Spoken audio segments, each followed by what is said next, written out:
What do a Flea, a Pharaoh, and a Cyborg have in common? Right now, all three of them are out there under the lights of the 2026 World Cup, and every one of them is better known by a nickname than by the name on the back of his shirt. One of those names came from doctors who worried a boy would never grow. One came from a stadium that wouldn't stop singing it, and one the player came up with himself, and it might be the funniest story in the game. Let's count them down.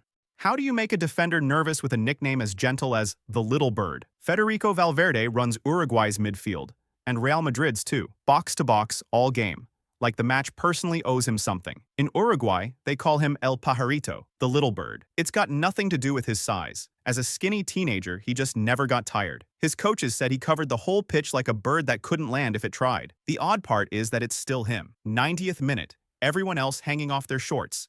And there he is, sprinting back to clear a ball nobody asked him to chase. A bird that never lands is one thing. The next man made being small genuinely frightening. Bukayo Saka has spent his whole career being underestimated, and defenders never seem to learn. England's young star looks harmless. All smiles, polite, the lad your mum would happily adopt. Then he gets the ball, cuts inside, and the back four starts backing away like he's on fire. That's actually where the nickname comes from. His teammates started calling him Little Chilli, small, easy to overlook, and then suddenly far too hot to handle. What the smile hides is how much he's taken. He's been kicked and fouled and singled out since he was a teenager, and he just keeps getting up and doing it again. By the way, if football stories like these are your thing, I think you'll like what we're building here at Footedia. Stick around. Saka's name came from the lads in the dressing room. The next one came from a whole country, and there's nothing light about it. Before Heung-min ever played a competitive match, he was a kid in South Korea taking hundreds of touches a day under his father's eye. His dad was a former pro who didn't believe in shortcuts, no real games for years. Just technique, repetition, and a lot of long evenings with a ball. When Son finally got to Europe, people saw what all that work had built. At Tottenham, they started calling him Sonaldo, half Son, half Ronaldo, because he finished with either foot from anywhere, as calmly as Cristiano himself. In football, you don't get a bigger compliment than that. The boy from those evening sessions became the best player Asia has ever produced, and he'll lead South Korea out as captain in 2026. A name like that is a tribute. The next one is more of a warning.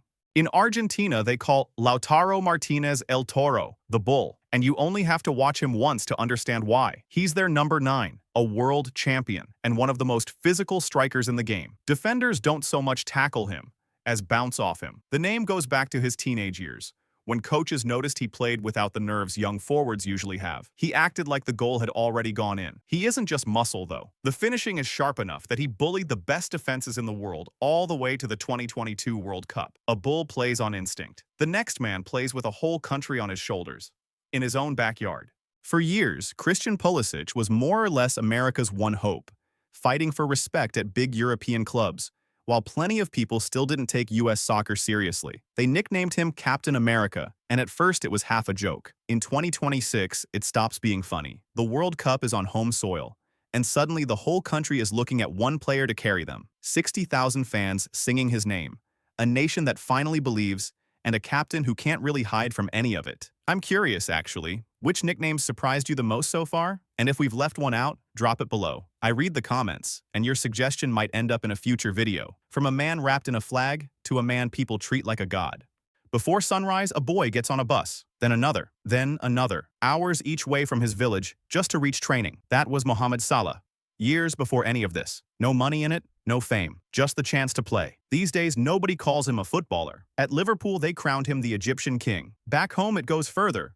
They call him the Pharaoh, and they mean it, tying him to the kings who once ruled one of the oldest civilizations on Earth. When he finally took Egypt back to a World Cup, people cried in the streets. To them, the kid from the bus hadn't just qualified. He'd come home as royalty. A king rules a country. The next man named himself after a cartoon, and I'm not joking. Now this one I genuinely love. One of the fastest, most feared attackers on the planet picked his own nickname, and it's a teenage mutant ninja turtle. Kylian Mbappé went with Donatello. His reasoning? Donatello's the clever one, the calm one, the turtle who thinks before he acts. So you've got a player who leaves defenders standing still, comparing himself to a cartoon, and somehow it fits. Off the pitch, he's all jokes and smiles. On it, he tore through the 2018 World Cup and won the whole thing at 19. There's something fun about Donatello. The last 3 names on this list are a different kind of famous.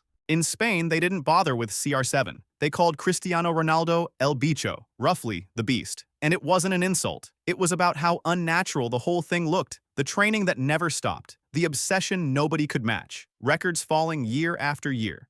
Like he was playing by different rules than everyone else. The proof came later. Long after everyone his age had retired, Ronaldo was still out there scoring, still chasing one more World Cup with Portugal. Refusing to accept that time applies to him too. A beast, you can sort of explain. The next player gets compared to something that isn't alive at all.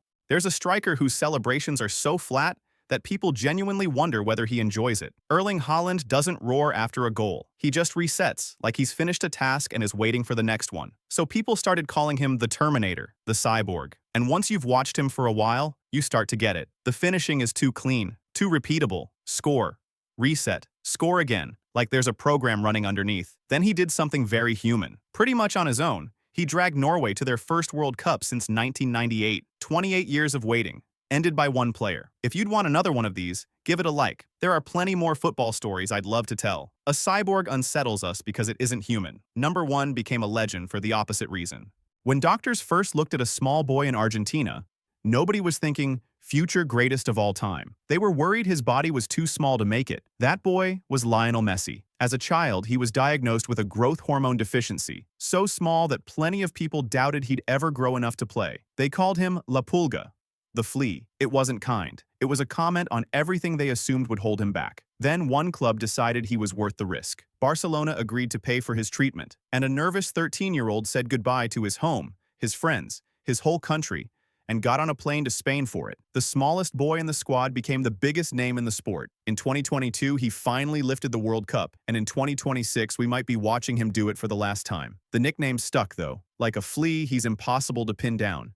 Impossible to stop, impossible to forget. The name people once used to doubt him is the one they say now with a bit of awe.